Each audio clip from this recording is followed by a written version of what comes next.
Hey, what's up guys? It's RJHokie, and today I'm going to be doing another Sony Vegas tutorial for you guys. And today I'm going to be showing you how to do a blinking scope effect, as you could see from the beginning of the video. So the first thing we want to do is drag in a clip with a pretty nice hard scope.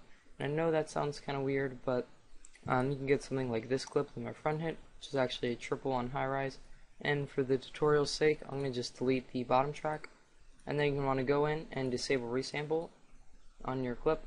And then you want to go right before your guy shoots, or actually zooms into his sniper scope, or not right before, but right as he zooms in.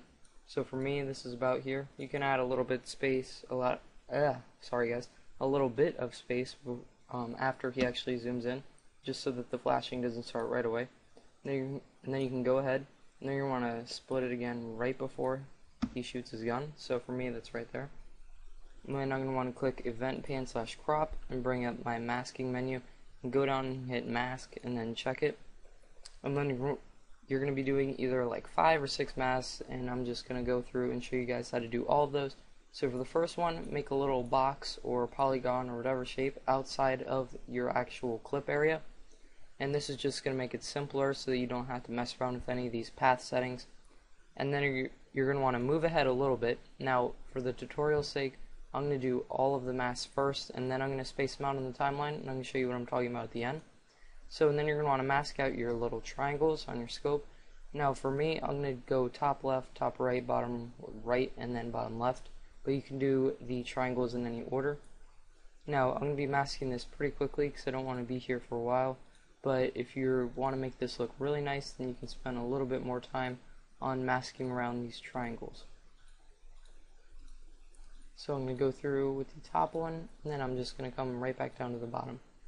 And then I'm going to once again go ahead a little bit, and then I'm going to want to right click, reset mask, click in the middle, click to the right, and then go around with my masking again.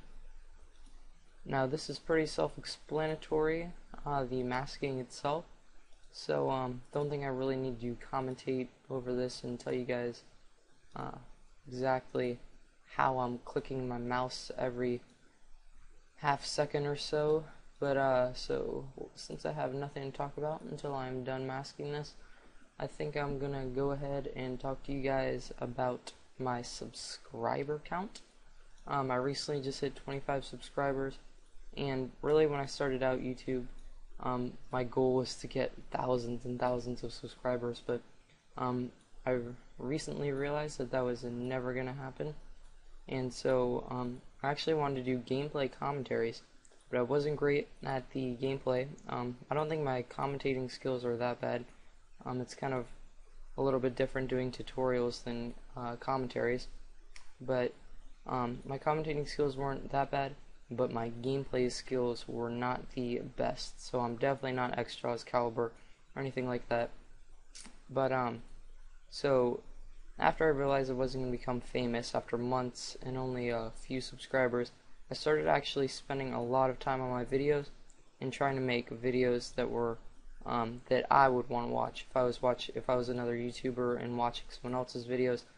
And that's really some of the biggest advice I can give you guys. Not that I'm trying to like bring YouTube success advice into a tutorial video, but so after you make your 4 triangles, you're going to want to make a full circle around the scope, because it looks really nice.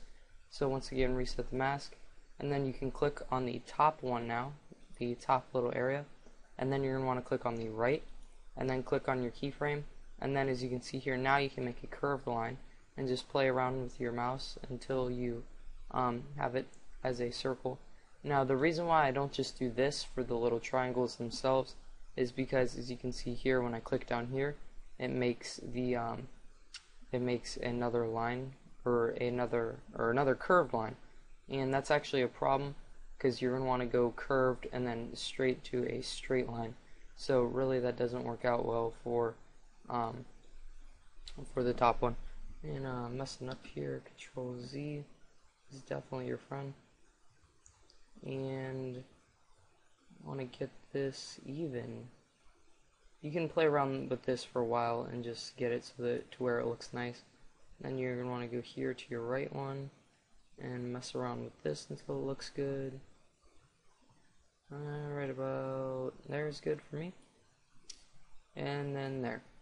Okay, so for this last one, as you can see here, you might have a little bit of black area, so you can go over here to feather type both, and then feather percent 1, and that's about it for that. So now you're going to want to actually space out your keyframes that you have down here on your timeline. So the end of the clip is no.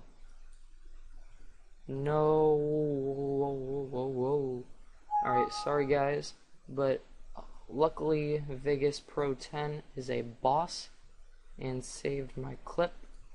So you can go here and you can come down here, and as you can see, my keyframes are still there. I am so happy that they did not get erased. And so you can move, whoops, I want to actually select the last one. So now you can space it out. Sorry for the little inconvenience there. But so you can space these all out evenly. And be sure you don't just move your last keyframe all the way to the end, because you actually want to see it blinking. So once again, just go through and space these out pretty much evenly. You can actually go to the very end, and as you can see here, it shows how many frames there are, or how long the clip actually is. But you can go through and space them all out evenly. I'm not gonna do that for the tutorial because it takes some time. So I'm just gonna kind of eyeball it, and that right there is pretty good.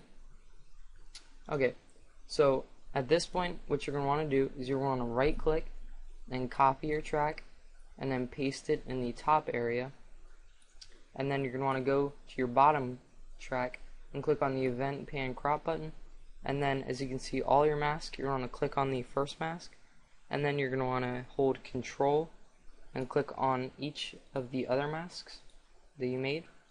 And pretty much what we're going to do now is delete all of the masks by hitting the delete button. And your first mask is not actually going to delete because you need at least something there for your clip.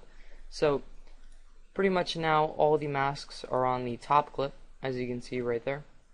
And then pretty much what that just did was that allowed for whoops, let's see, what did I do wrong here? I think you can, alright, sorry. So you had to reset that mask right there. So go to the beginning one, delete, and then you can move that one straight to the beginning. Okay, so now what you have is you have the triangles overlaid over the basic clip, and so pretty much we're going to just add a color to the triangles now by going to the video effects, and then we're going to go down to gradient wipe, and pretty much any of these work. Ones that I like are sunset. Looks pretty cool, as you can see here. So that looks pretty nice. 1, 2, 3, 4, boom, and then you have your gunshot. So that one looks good. Other ones that look good are night vision. As you can see there, that one is pretty nice with the green. And whoops, didn't mean to click that. So pretty much anything that floats your boat is good. Just remember to choose it from the gradient map tab under video effects for the best effect. And that is it for the tutorial, guys. So once again, here is the final video, and I hope you guys liked the tutorial. Leave a like rating on the video, and please subscribe to me. I recently reached 25 subscribers, and I am happy about that. I know you guys might think that's not the greatest milestone, but I am thrilled with it. My goal is to one day hit 100 subscribers, and if I ever hit 1,000, I would just be bouncing off the walls with happiness. But so please guys, help me out and subscribe to my channel, and I will see you guys later. Thanks for watching.